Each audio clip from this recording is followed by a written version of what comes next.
नमस्कार, good morning, आदाब। कैसे हो प्यारे दोस्तों? उम्मीद करता हूँ कि सभी अच्छे होंगे। तो guys, welcome to the DSP academy of current affairs. Guys, in today's issue we will discuss a recently going on the burning issue. Guys, आपने रिसेंटली सुना होगा कि हमारे देश में चल ही रहा, सुना ही क्या होगा, एक जो नेशनल मूवमेंट है पेपर लीक के अगेंस्ट चल रहा था, जिसमें सीजेपी, कोकरोच जनता पार्टी प्लस जो सोनम वांगचुक जी जो है एजुकेशनिस्ट है, उन्होंने हंगस्ताई की थी। और उसके बाद में गवर्नमेंट ने उनको एश्योरेंस दिया था कि हम लोग जो है ये पेपर लीक के अगेंस्ट काफी जो है स्ट्रिक्ट एक्शन लेंगे। तो उसके बाद में उन्होंने जो रिटर्न जो है एश्योरेंस के बाद में उन्होंने हंगस्ताई जो है खत्म की थी।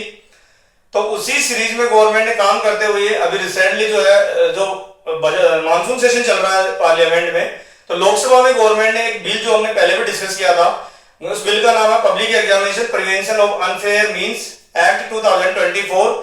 इसमें अमेंडमेंट करते हुए कुछ सेक्शंस में अमेंडमेंट किए हैं। जैसे उसमें एक सेक्शन है सेक्शन 10 क्लॉज 1। उसमें पहले जो है अगर कोई इंडिविजुअल पेपर लीक में पकड़ा जाता है तो उसको फाइन होता था 10 लाख का, जिसको बढ़ा के कर दिया गया 50 लाख। और जो पनिशमेंट होती थी, जो जेल इंप्रिजनमेंट होती थी, वो पहले होती थी 3 to 5 ईयर्स, इसको बढ़ाई कर दी गई 5 to 10 ईयर्स। अगर कोई सर्विस प्रोवाइडर पकड़ा जाता है पेपर लीक में, तो पहले जो है एक सेक्शन बना हुआ सेक्शन 10 क्लॉज 2, उसमें जो फाइन होता था पहले होता था 1 करोड़, उसको बढ़ाई कर दिया गया 5 करोड़। और जो इंप्रिजनमेंट है पहले होती थी 3 जो अभी जो इस इंप्रिजनमेंट को बढ़ाई कर दिया गया 3 to 10 ईयर्स, है ना। उसी में जो है एक सेक्शन 10 क्लॉज 3 है, उसमें जो है अगर कोई सर्विस प्रोवाइडर और जो मैनेजर रेस्पॉन्सिबिलिटी इंचार्ज जो होता है वो पकड़ा जाता है, तो उसमें फाइन जो है वो बढ़ाई कर दिया गया 1 करोड़ से 5 करोड़। और उसकी जो है तो इंप्रिजनमेंट थी पहले 3 to 10 ईयर्स होती थी, उसको बढ़ाई कर दी गई 5 to 10 ईयर्स की। अगर बात करें अगर ऑर्गेनाइज क्राइम में पकड़ा जाता है, ऑर्गेनाइज क्राइम क्या होता है, सभी मिले हुए कई जो ग्रुप्स मिले होते हैं ऑर्गेनाइज तरीके से, जैसे हमारे यहाँ पे जो है ड्रग ट्रैफिकिंग में ऑर्गेनाइज क्राइम वगैरह होते हैं ना, ऐसे ऑर्गेनाइज क्राइम में पकड़ा जाता है through out the inter state, है ना, कोऑर्डिनेशन से। तो अगर ऐसा कोई रैकेट मिलता है तो वो पकड़े जाते हैं, तो उनके लिए जो सजा होती है उसको बढ़ा के कर दी गई है 5 ईयर के बाद से लेके 7 ईयर्स कर दी है अभी। और जो है उसका जो है फाइन बढ़ा के कर दिया गया है 1 करोड़ to 10 करोड़।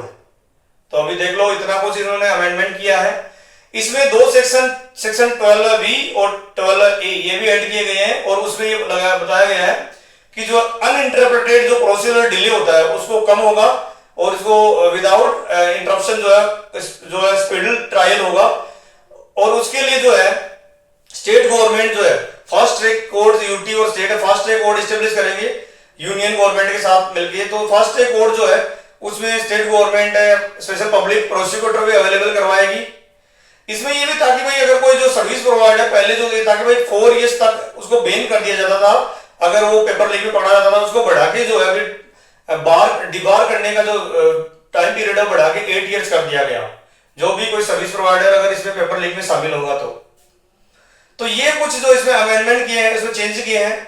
अब इसमें ये भी डाला गया है कि जितने भी इन्वेस्टिगेशन एजेंसी है यूनियन गवर्नमेंट की और स्टेट गवर्नमेंट की, उनका जो इन्वेस्टिगेशन का टाइम पीरियड है वो होगा मैक्सिमम 2 मंथ्स।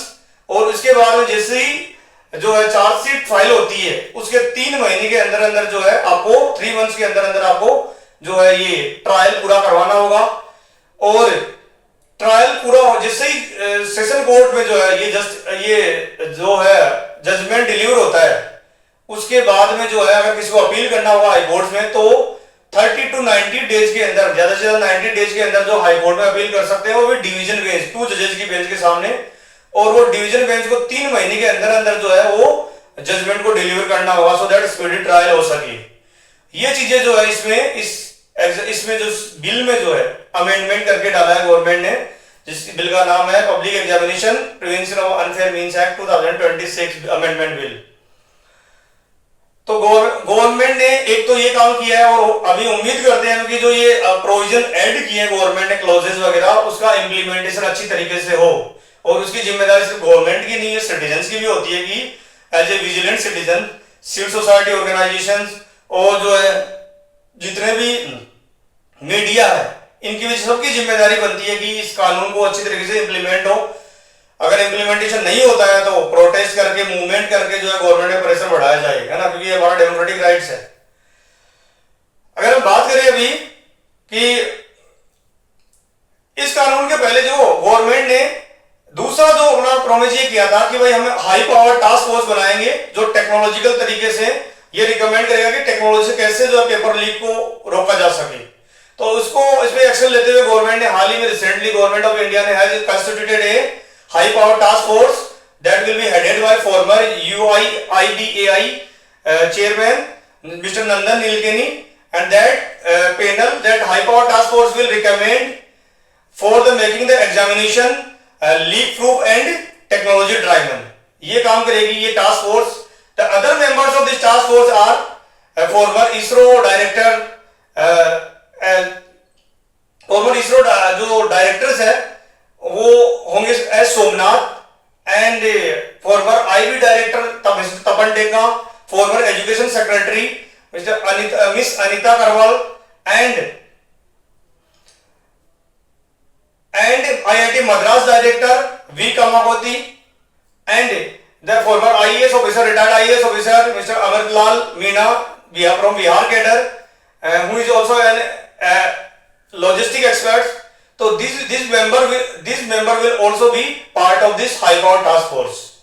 ये टास्क फोर्स को ये जो टर्म ऑफ रेफरेंस है उसकी रिस्पांसिबिलिटी ये टास्क दिया गया है कि रिकमेंड करो आप कौन, चाहे ब्लॉकचेन टेक्नोलॉजी, इसके बाद में आपका AI के थ्रू, चाहे AI इनेबल्ड फेशियल ऑथेंटिफिकेशन या जियोटेक जो geo fencing tagging of the जो पेपर, एंड जो है इंक्रिप्शन और डिक्रिप्शन तरीके से जो पेपर को किस तरीके से जो है सिक्योरिटी प्रूफ बनाया जाए, लीक प्रूफ बनाया जाए इसको। ये जो टेक्नोलॉजी ड्राइविंग जो अप्रोच है ये टास्क फोर्स की रिस्पांसिबिलिटी है कि आप रिकमेंड करो, और ये टास्क फोर्स रिकमेंड करेगी और गवर्नमेंट इसको इम्प्लीमेंट करेगी।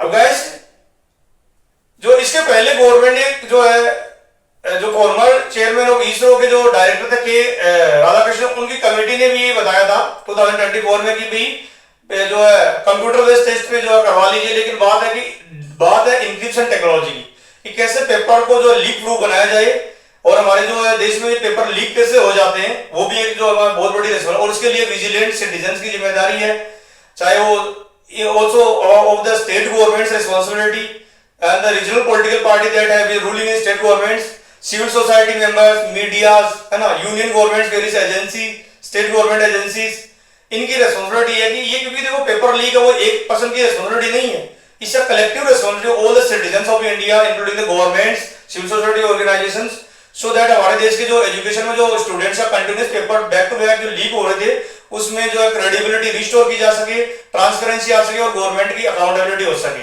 है ना, ये हो सके। जैसे साउथ कोरिया और जो जापान, सिंगापुर में जो है टेक्नोलॉजी के थ्रू पेपर लीक को जो है रोका जाता है, वहां पे पेपर लीक जो न्यूज नहीं आती, वैसे हमारे देश में भी, सो दैट हमारे देश में जो एग्जामिनेशन में स्टूडेंट्स का रिलीफ आ जाए, क्योंकि हमारे देश में कई स्टूडेंट्स ने बेचारों ने सुसाइड भी कर लिया। कारण क्या, ये जो इतने ईयर्स की उनकी प्रिपरेशन, तपस्या उनकी, और उसको जो है ये पेपर माफियाओं के द्वारा जो है उनका जो है विश्वास चला जाता, तो उसके लिए गवर्नमेंट को काफी स्ट्रिक्ट एक्शन लेनी चाहिए।